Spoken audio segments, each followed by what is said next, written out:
Yesus, kau kebenaran yang menyelamatkanku. Kau memberikanku hidup dan pengharapan.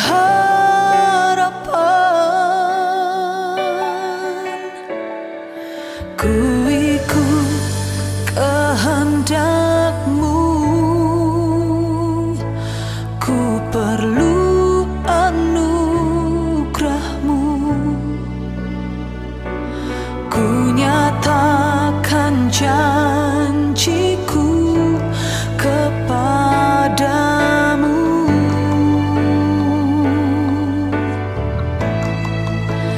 Kalau ku hidup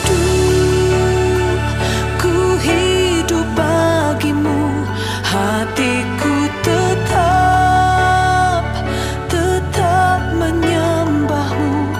Dunia tak bisa menjauhkanku dari kasih-Mu.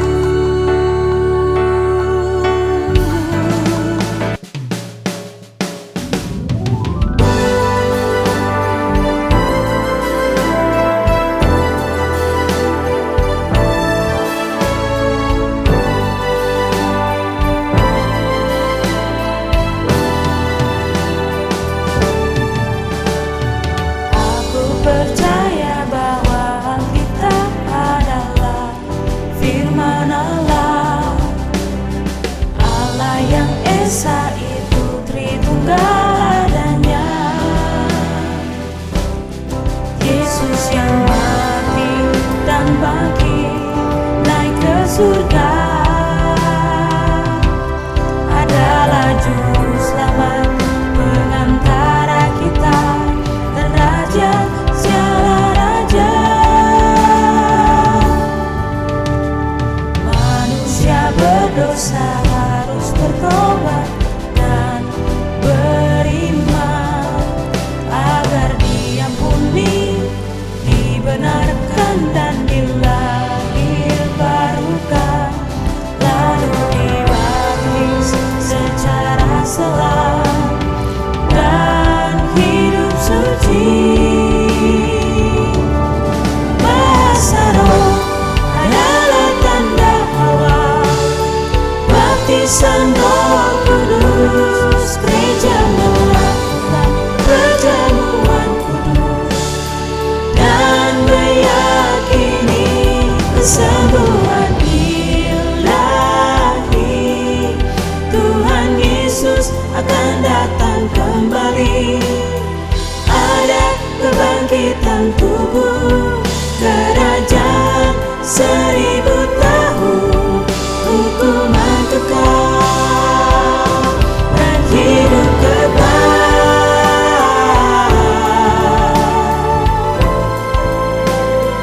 Aku percaya.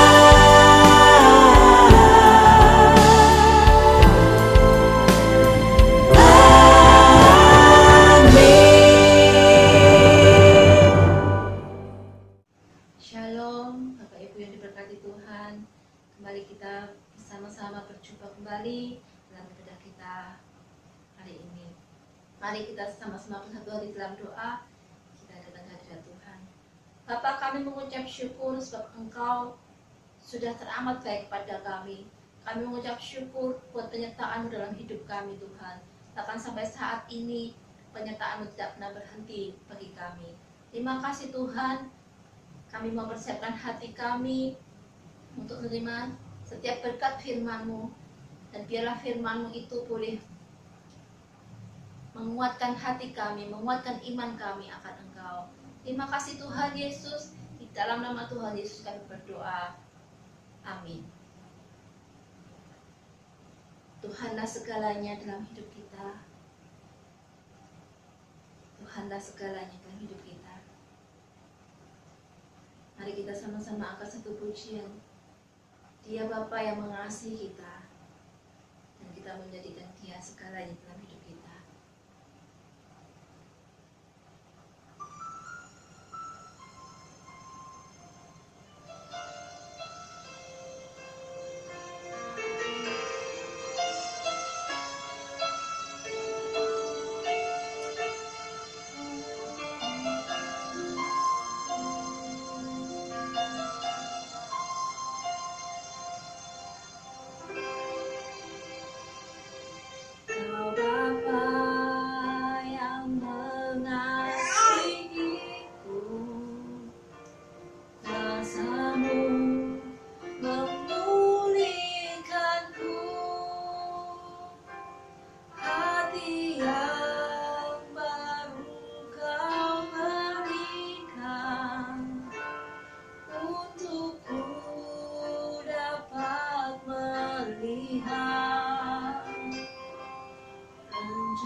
lapang akan Engkau.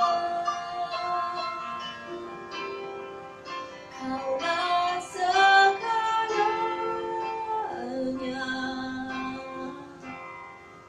di dalam hidupku.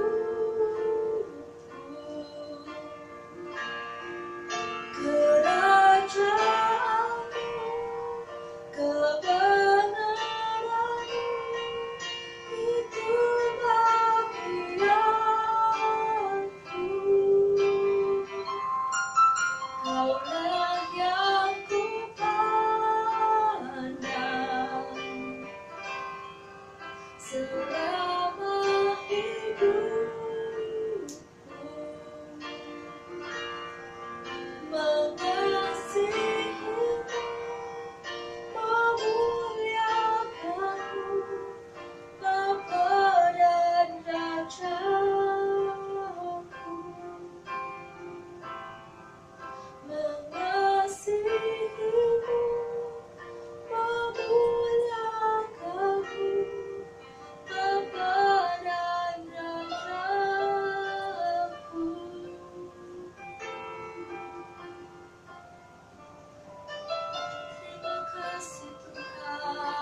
Shalom Bapak Ibu Saudaraku yang terkasih di dalam Kristus Yesus.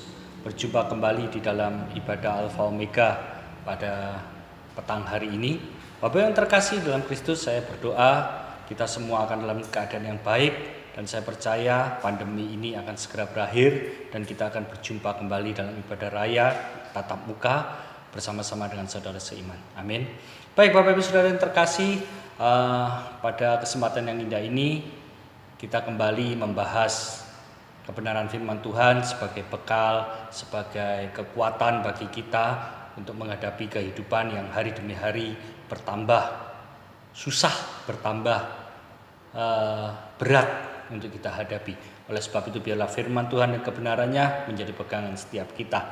Bapak Ibu Saudara terkasih, pada minggu yang lalu kita berbicara tentang likeness and darkness, keserupaan dan kegelapan. Dan pada kesempatan yang indah ini kita akan berbicara kembali tentang menjadi terang, light, menjadi terang, dan keserupaan.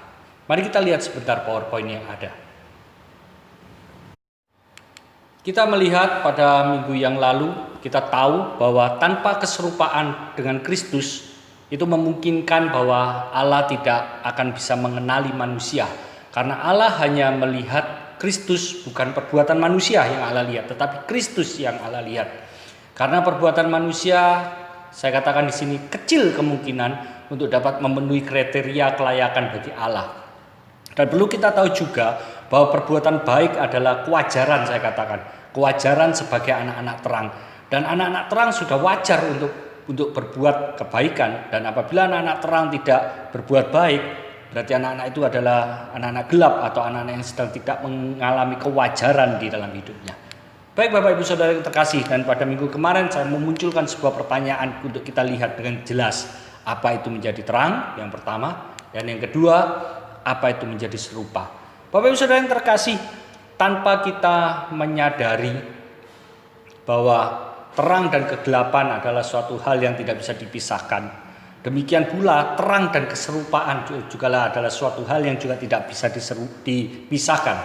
Oleh sebab itu pada kesempatan malam hari ini kita akan melihat lebih dalam apa itu terang dan apa untuk itu menjadi serupa.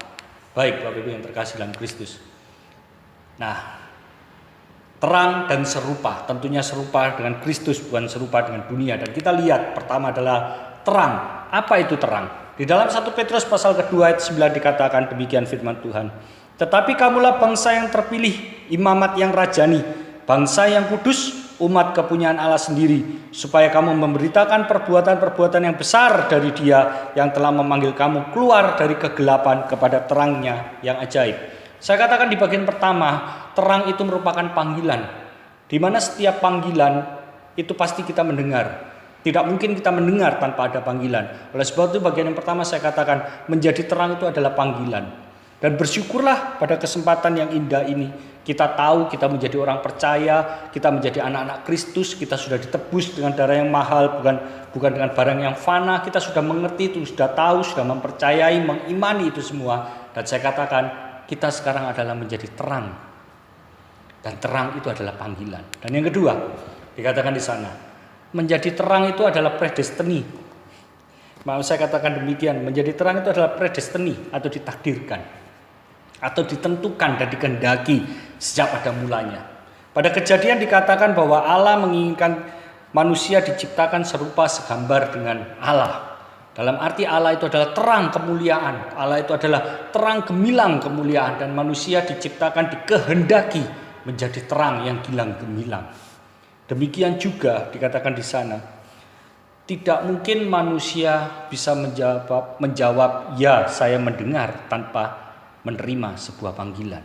Dan itu sudah barang tentu Allah menentukan. Di dalam 1 Petrus 2:9 dikatakan, kamu bangsa yang terpilih, imamat yang rajani, bangsa yang kudus, umat kepunyaan Allah sendiri, supaya kamu memberitakan perbuatan-perbuatan yang besar dari Dia. Jadi sudah menjadi hal yang jelas bagi kita bahwa terang itu adalah ditentukan. Dan kita menjadi orang-orang percaya, saya percaya Tuhan yang menentukan, karena Tuhan yang memanggil saudara dan saya. Dan berikutnya, apa itu terang? Dan apa bentuk menjadi terang? Saya katakan di dalam Matius pasal 5 ayat 16, saya rangkum bahwa semua yang dikatakan terang adalah perbuatan baik. Mari kita lihat sejenak di dalam Matius pasal 5 ayat 16. Matius pasal ke-5 ayat ke-16. Demikian firman Tuhan. Demikianlah hendaknya terangmu bercahaya di depan orang, supaya mereka melihat perbuatanmu yang baik dan memuliakan Bapamu yang di surga. Bentuk menjadi terang adalah kita melakukan sebuah perbuatan yang baik yang memuliakan nama Bapa, dan semua orang yang belum percaya melihat Bapa, melihat kasih Kristus ada di dalam saudara dan saya. Dengan singkat kata, bentuk menjadi terang adalah berbuat baik. Yang kedua, apa bentuk menjadi terang? Yohanes pasal pertama ayat 1 sampai dengan ke-5. Kita buka bersama-sama di dalam Injil Yohanes pasal pertama ayat pertama sampai dengan ke-5. Demikian firman Tuhan. Pada mulanya adalah firman. Firman itu bersama-sama dengan Allah, dan firman itu adalah Allah. Dan pada mulanya bersama-sama dengan Allah, segala sesuatu dijadikan oleh Dia, dan tanpa Dia tidak ada satupun yang telah dijadikan dari segala sesuatu yang dijadikan. Dalam Dia ada hidup, dan hidup adalah terang manusia. Terang itu bercahaya di dalam kegelapan, dan kegelapan itu tidak menguasainya. Bapak Ibu Saudara yang terkasih, dikatakan bentuk menjadi terang adalah hidup yang semakin hari, bukan semakin dikuasai oleh kegelapan. Hidup yang semakin hari semakin memancarkan kasih Kristus, semakin memancarkan anugerah kasih karunia Kristus yang hidup di dalam kita. Kristus yang hidup di dalam kita. Oleh sebab itu, bentuk menjadi terang adalah hidup yang tidak dikuasai kegelapan. Dan yang ketiga, apa bentuk menjadi terang? Sekali lagi dalam Yohanes pasal ketiga ayat 19, kita buka sekali. Yohanes pasal ketiga ayat ke-19.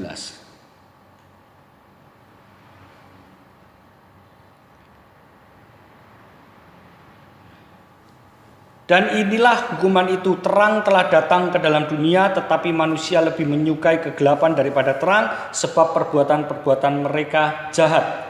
Sebab barang siapa berbuat jahat membenci terang dan tidak datang kepada terang itu, supaya perbuatan-perbuatan yang jahat itu tidak nampak. Tetapi barang siapa melakukan yang benar, ia datang kepada terang, supaya menjadi nyata bahwa perbuatan-perbuatannya dilakukan dalam Allah. Sekali lagi, apa bentuk menjadi terang? Tetap sama, perbuatan terang adalah perbuatan yang baik. Perbuatan-perbuatan dari manusia yang lahir dari Kristus yang ada di dalam diri manusia. Sekali lagi saya katakan, perbuatan-perbuatan baik yang lahir dari diri manusia, yang berasal dari dalam diri manusia karena Kristus ada di dalamnya.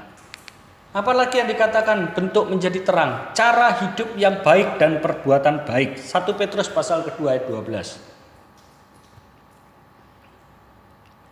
1 Petrus pasal kedua ayat ke-12. Milikilah cara hidup.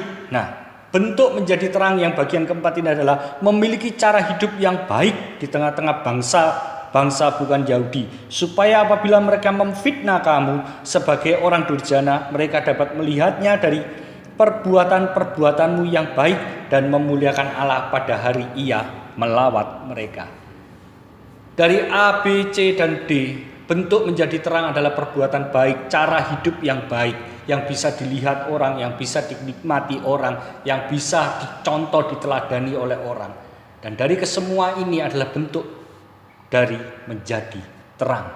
Dan yang yang kelima dikatakan, apa itu bentuk menjadi terang? Dalam Yohanes pasal 8 ayat 12 dikatakan di sana, tidak berjalan dalam gelap, mempunyai terang yang hidup. Dalam arti yang lain, tetap berjalan pada kebaikan dan mempunyai cara hidup yang memberkati orang. Bapak Ibu Saudaraku yang terkasih, dan menjadi kesimpulan tentang menjadi terang adalah perbuatan baik dan cara hidup yang baik untuk memuliakan Allah. Yang menjadi pertanyaan yang harus kita renungkan di bagian ini, kita dikatakan adalah terang dunia. Kristus yang baik, Kristus yang penuh kasih ada di dalam diri saudara dan saya, menjadikan hidup kita ini terang karena kita meneladani Kristus. Tetapi menjadi terang tidak sama dengan menjadi serupa dengan Kristus. Tetapi perlu kita juga mengerti, kita tidak akan bisa menjadi serupa dengan Kristus tanpa terlebih dahulu kita menjadi terang. Oleh sebab itu, kita manusia yang penuh dosa dituntun oleh Kristus, dituntun oleh Allah di dalam Kristus Yesus menuju terangnya yang ajaib. Ini yang pertama yang perlu kita mengerti. Kita dituntun dari kegelapan, dikehendaki dari kegelapan oleh Allah untuk menuju terangnya yang ajaib bersama-sama Kristus Yesus. Supaya kita memiliki hidup yang terang, memiliki perbuatan baik dan cara hidup yang baik yang memuliakan Allah Bapa di surga, seperti hidup Kristus yang baik. Tetapi tidak berhenti di sana, Bapak Ibu yang terkasih. Tetapi Allah menginginkan kita semua menjadi serupa. Ini yang perlu harus kita mengerti. Tidak cukup kita hanya menjadi terang. Kalau kita hanya cukup menjadi terang, banyak di dunia orang-orang yang tidak mengenal agama pun hidupnya lebih baik. Tetapi di dalam Kristus, di dalam rancangan Allah, Allah tidak hanya merancang manusia hanya menuju atau menjadi terang. Karena rancangan Allah semula pada manusia menjadikan manusia itu sesungguhnya adalah terang. Dan rancangan Allah yang benar-benar mutlak harus kita mengerti sebagai orang-orang percaya di dalam Kristus Yesus adalah menjadi serupa. Nah, kalau kita sudah mengerti hal ini, apa bentuk menjadi serupa? 1 Petrus pasal kedua ayat 21. 1 Petrus pasal kedua ayat 21, demikian firman Tuhan. Sebab untuk itulah kamu dipanggil. Nah, ternyata kita dipanggil bukan hanya menjadi terang saja, tetapi di dalam 1 Petrus pasal kedua ayat 21 mengatakan, sebab untuk itulah kamu dipanggil, karena Kristus pun telah menderita untuk kamu dan telah meninggalkan teladan bagimu supaya kamu mengikuti jejaknya. Dikatakan di sana, keserupaan bukan hanya berbicara perbuatan baik, tetapi turut menderita bersama-sama Kristus. Turut merasakan penderitaan bersama-sama Kristus. Nah, ini kan sudah menjadikan awal yang berbeda dengan kita dipanggil menjadi terang. Dipanggil menjadi terang hanyalah kita dipanggil untuk melebihi hidup kita yang dulu tidak baik menjadi baik dalam perbuatan-perbuatan baik yang memuliakan nama Allah. Tetapi ada satu hal yang lebih tajam lagi di dalam panggilan kita sebagai orang percaya, menjadi serupa. Keserupaan bukan hanya berbicara perbuatan baik, tetapi turut menderita bersama dengan Kristus. Di dalam ayat yang lain dikatakan dalam Filipi pasal pertama ayat 29 sampai 30. Filipi pasal pertama ayat ke-29 30. Dikatakan di sana, sebab kepada kamu dikaruniakan bukan saja untuk percaya kepada Kristus, melainkan juga untuk menderita untuk Dia. Keserupaan bukan hanya untuk percaya, tetapi juga kita menderita untuk Dia dalam pergumulan yang sama seperti yang dahulu kamu lihat padaku dan yang sekarang kamu dengar tentang aku. Kita buka kembali dalam 2 Timotius pasal pertama ayat ke-8. Haleluya. 2 Timotius pasal pertama ayat ke-8. Dikatakan di sana, jadi janganlah malu bersaksi tentang Tuhan kita, dan janganlah malu karena aku seorang hukuman karena Dia, melainkan ikutlah menderita bagi Injilnya oleh kekuatan Allah. Sekali lagi saya katakan, melainkan ikutlah menderita bagi Injilnya oleh kekuatan Allah.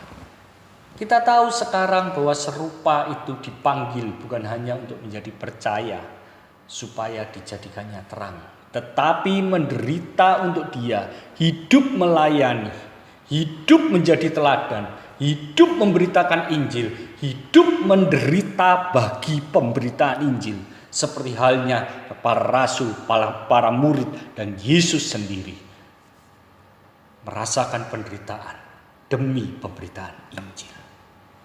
Bapak Ibu Saudara yang terkasih, semakin hari semakin kita mengerti seharusnya Karena manusia hidup semakin hari, semakin bertumbuh dewasa, semakin mengalami perkembangan pemikiran, semakin mengalami banyak hal yang membuat dirinya berubah, baik dari sebuah keadaan, baik dari sebuah permasalahan hidup yang menjadikan dirinya seharusnya menjadi dewasa. Dan sudah sepantasnya semakin hari kehidupan orang-orang percaya bukan hanya berbicara kebaikan di dalam perbuatan. Karena kebaikan di dalam perbuatan bagi orang-orang percaya itu kewajaran. Dan ini yang harus menjadi bagian saudara dan saya. Menjadi serupa, dipanggil bukan hanya menjadi percaya supaya dijadikannya terang, tetapi menderita untuk pemberitaan Injil. Menderita melayani Yesus dengan tubuh, dengan gerak hidup kita, dengan seluruh hidup kita. Menderita bagi pemberitaan Injil. Dan yang berikutnya dikatakan dalam Filipi pasal 3 ayat 10. Filipi pasal ketiga ayat ke-10 dan 11. Yang ku kehendaki ialah mengenal Dia dan kuasa kebangkitannya dan persekutuan dalam penderitaannya, di mana aku menjadi serupa dengan Dia dalam kematiannya. Bahkan di sini serupa dikatakan, keserupaan itu dikatakan adalah persekutuan dalam penderitaan Kristus dan serupa di dalam kematian Kristus. Kematian Kristus adalah mati di atas kayu salib untuk menebus dosa. Mati untuk dosa manusia, mati untuk menebus dosa manusia. Dan kita pun dipanggil sebagai orang-orang percaya, kita juga harus mengalami atau menjadikan keserupaan dalam persekutuan dalam penderitaannya, sehingga kita juga serupa dalam kematiannya, supaya kita juga serupa dibangkitkan seperti Kristus dibangkitkan. Nah, bagaimana ketika kita mengerti kebenaran ini? Apakah ini menjadikan kita sanggup? Saya percaya kita sebagai manusia ini sudah barang tentu kita tidak sanggup melakukannya. Tetapi saya terlebih percaya, oleh sebab itu Yesus sendiri berkata akan mengirimkan roh penolong, roh penghibur, yaitu Roh Kudus. Roh Kudus diberikan kepada kita orang-orang percaya, bukan hanya menolong dan menghibur kita di dalam penderitaan hidup, tetapi yang pasti Roh Kudus diberikan oleh Allah, oleh Yesus sendiri yang memohon kepada Bapa untuk kita orang-orang percaya adalah untuk menjadikan kita serupa dengan Kristus, untuk menjadikan kita mampu mati untuk dosa, mati untuk menebus dosa, seperti hanya Kristus mati untuk dosa dan mati untuk menebus dosa. Dan apa itu mati untuk dosa? Mati untuk menebus dosa sama halnya dengan memberikan pikiran dan hidup kita ke dalam amanat aku. Kenapa saya katakan demikian, Bapak Ibu terkasih? Ketika kita menaruh pikiran kita, hati kita, pengertian kita, fokus kehidupan kita kepada pemberitaan Injil, otomatis kita mematikan semua keinginan daging, mematikan semua keinginan-keinginan kita di dalam hasrat kehidupan ini hanya semata-mata untuk pemberitaan Injil. Kita lihat di dalam Matius pasal ke-28 dikatakan di sana. Injil Matius pasal ke-28 sebagai amanat agung dikatakan di sana. Ayat ke-18 sampai dengan 20. Yesus mendekati mereka dan berkata kepadaku, telah diberikan segala kuasa di surga dan di bumi. Kuasa itu sudah diberikan bagi orang-orang percaya yang mau turut menderita di dalam pemberitaan Injil. Kuasa itu diberikan oleh Kristus bagi kita semua orang-orang percaya yang mau mati untuk dosa, karena kita mendengarkan Injil. Dan diberikan kuasa di surga dan di bumi. Kuasa yang diberikan di surga dan di bumi bukan hanya untuk kemakmuran, untuk kebutuhan kita, untuk kekayaan kita, tetapi kuasa itu diberikan untuk memampukan kita turut menderita, sehingga kita juga mempunyai kekuatan serupa dalam kematian Kristus. Karena itu pergilah. Nah, ini ada sebuah kalimat pengutusan Setelah kita menerima kuasa yang menguatkan saudara dan saya untuk menderita demi pemberitaan Injil, menderita bersama-sama dengan Kristus untuk penebusan dosa, kita diutus untuk pergilah, jadikanlah semua bangsa muridku dan baptislah mereka dalam nama Bapa dan Anak dan Roh Kudus, dan ajarlah mereka melakukan segala sesuatu yang telah kuperintahkan kepadamu, dan ketahuilah aku menyertai kamu senantiasa sampai kepada akhir zaman. Bapak Ibu Saudara yang terkasih, kita sudah jelas melihat mati untuk dosa sama halnya dengan memberikan pikiran dan hidup kita untuk pemberitaan Injil, sehingga kita dapat melihat bagaimana karya Kristus, penyertaan Kristus, sehingga kita bukan menderita karena daging, menderita karena hawa nafsu, menderita karena keinginan-keinginan kita, tetapi menderita memikirkan pikiran-pikiran di atas. Menderita memikirkan perkara-perkara surgawi. Sehingga firman Tuhan mengatakan, carilah dahulu segala kebenarannya, maka semuanya akan ditambahkan. Sehingga Kolose pasal ketiga ayat pertama sampai dengan keempat dan 1 Petrus 4 ayat pertama sampai dengan kedua mengatakan, mari hingga menaruh segenap hati dan pikiran seperti Kristus berpikir, memikirkan perkara di atas karena hidup kita tersembunyi bersama dengan Kristus. Dengan ini semua dikatakan kita telah berhenti berbuat dosa. Ya, kita baca di dalam Kolose pasal ketiga dulu. Kolose pasal ketiga ayat pertama sampai dengan keempat. Karena itu kalau kamu dibangkitkan bersama dengan Kristus, carilah perkara yang di atas, di mana Kristus ada duduk di sebelah kanan Allah. Pikirkanlah perkara yang di atas, bukan yang di bumi. Nah, sebab kamu telah mati dan hidupmu tersembunyi bersama dengan Kristus di dalam Allah. Apabila Kristus yang adalah hidup kita menyatakan diri kelak, kamu pun akan menyatakan diri bersama dengan Dia dalam kemuliaan. Ketika kita menaruh segenap hati kita dan pikiran kita seperti Kristus berpikir, apa yang Kristus pikirkan? Keselamatan jiwa-jiwa. Melakukan kehendak Bapa untuk menyelamatkan jiwa-jiwa, memikirkan perkara-perkara di atas, maka hidup kita tersembunyi, saya katakan, tersembunyi bersama dengan Kristus. 1 Petrus pasal keempat, ayat pertama sampai dengan kedua. Jadi, karena Kristus telah menderita penderitaan badani, kamu pun harus juga mempersenjatai dirimu dengan pikiran demikian. Nah, Bapak Ibu Saudara yang terkasih, sekali lagi saya mau mengulang ayat ini. Jadi, karena Kristus telah menderita penderitaan badani, kamu pun harus juga mempersenjatai dirimu dengan pikiran yang demikian. Lihat, karena barang siapa telah menderita penderitaan badani, ia telah berhenti berbuat dosa, supaya waktu yang sisa jangan kamu pergunakan menuruti keinginan manusia, tetapi menurut keinginan Allah.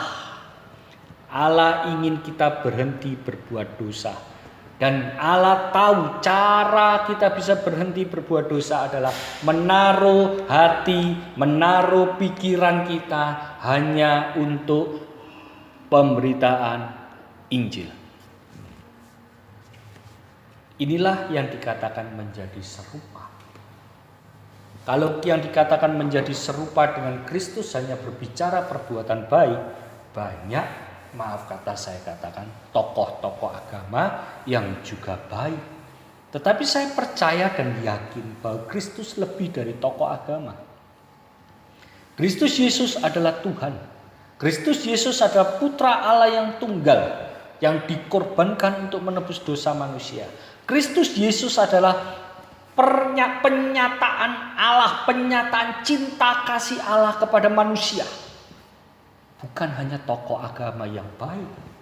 Oleh sebab itu Bapak Ibu Saudaraku yang terkasih, Alkitab menulis kita bukan hanya menjadi terang, tetapi serupa. Dan dalam keserupaan itu ada penderitaan. Dan penderitaan itu berbicara tentang panggilan kita untuk juga melakukan amanat agung daripada kehendak Bapa, yaitu menyelamatkan manusia yang berdosa. Saya akan memberikan sebuah kalimat seperti ini. Menjadi terang itu bisa kita melihat dan mencontoh. Menjadi terang itu tidak mutlak hanya dengan satu perbuatan. Karena saya percaya perbuatan baik itu banyak manifestasinya, banyak ragamnya. Menjadi terang itu tidak terlalu sulit dan tidak perlu mengalami penebusan yang sangat mahal, yaitu kematian Kristus di atas kayu salib. Tetapi menjadi serupa itu tantangan bagi kita semua. Menjadi serupa itu harus mengorbankan diri. Menjadi serupa itu harus mengorbankan segala kedagingan kita. Kenapa? Saya mau ambil contoh sepasang suami istri. Tidak mungkin ada pengorbanan atau sacrifice yang lebih tanpa didasari sebuah cinta. Ini yang menjadi hal yang penting. Sehingga kita harus tahu menjadi serupa dengan Kristus, kita harus benar-benar mencintai, mengasihi, dan hidup bersama-sama dengan Kristus. Sehingga setiap gerak hidup kita merasakan kasih-Nya. Itu baru kita bisa berbicara menjadi serupa. Dan menjadi kesimpulan pada khotbah malam hari ini, kita baca di dalam Roma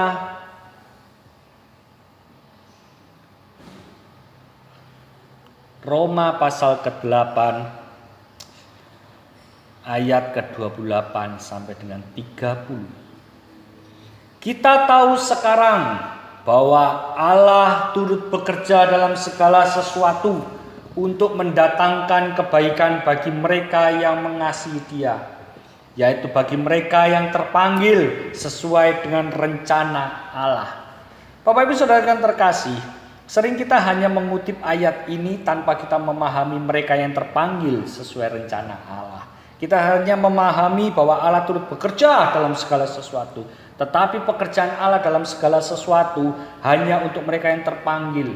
Terpanggil untuk menjadi serupa dengan Kristus. Terpanggil untuk berani memberitakan Injil. Terpanggil untuk berani mati akan dosa. Sehingga menjadi kesimpulan kita pada bagian yang pertama. Kita yang menjadi percaya dan kini memiliki iman dalam Kristus Yesus sesungguhnya adalah manusia yang telah dipilih dan ditentukan dari semula untuk menjadi terang, sehingga setiap perbuatan dan gerak hidup kita adalah untuk kemuliaan Allah. Dan yang kedua menjadi kesimpulannya. Nah, hingga masuk, ini perhatikan. Bukan hanya menjadi terang untuk kemuliaan Bapa, tetapi kita dipanggil hingga masuk, sekali lagi saya katakan, hingga masuk menuju panggilan ilahi, seperti Roma katakan, sesuai rencana Allah, yaitu serupa dengan Kristus. Melakukan kehendak Bapa yang menyelamatkan jiwa-jiwa yang terhilang, meski berjuang dalam penderitaan, dan pada waktunya nanti kita layak turut dimuliakan bersama-sama dengan Kristus. Karena kita turut berjuang untuk jiwa-jiwa bersama-sama dengan Dia.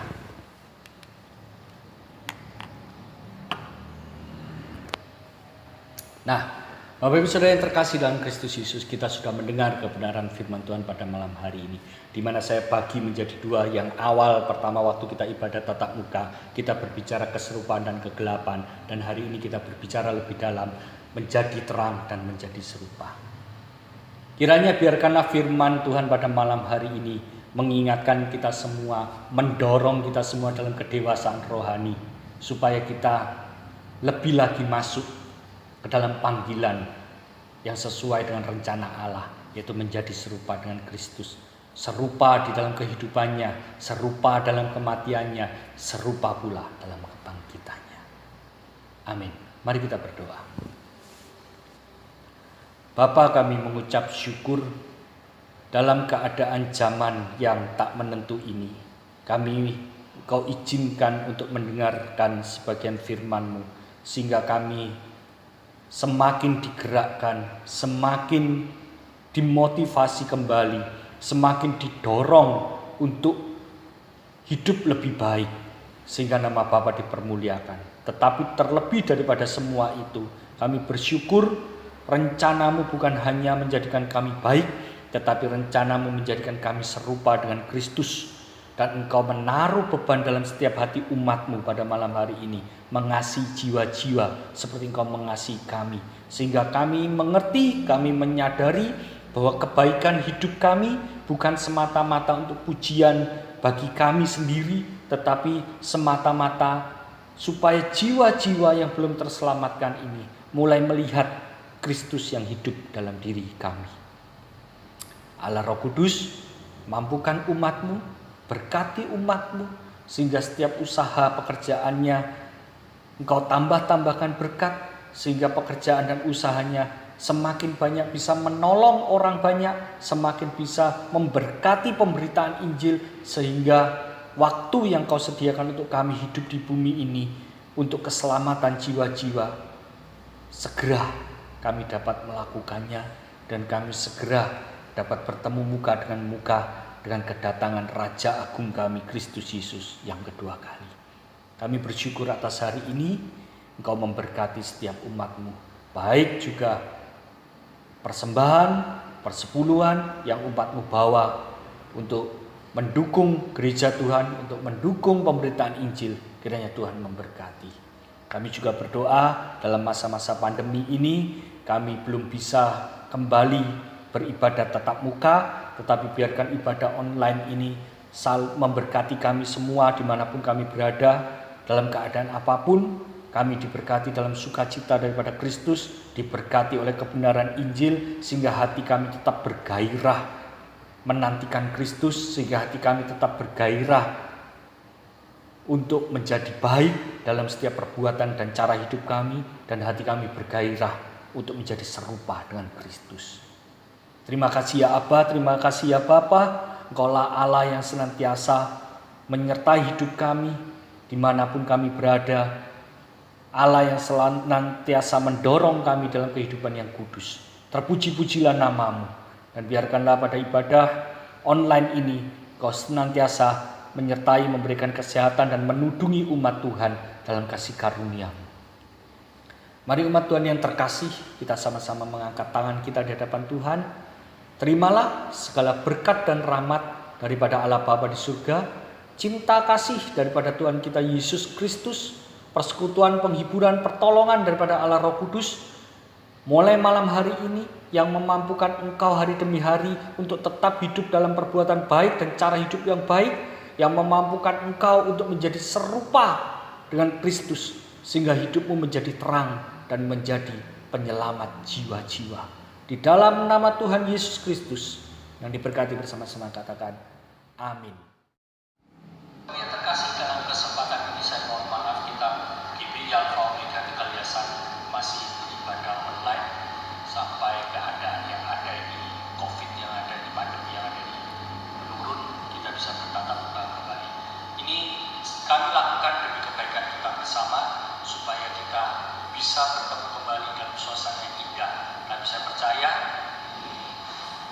tidak mengurangi kasih saya sebagai gembala kepada Bapak Ibu yang terkasih, tidak mengurangi cinta kasih saya yang senantiasa berdoa supaya kita dipertemukan dalam fellowship yang indah dalam keadaan sehat. Sampai jumpa, dan kita tetap berdoa bersama-sama supaya pandemi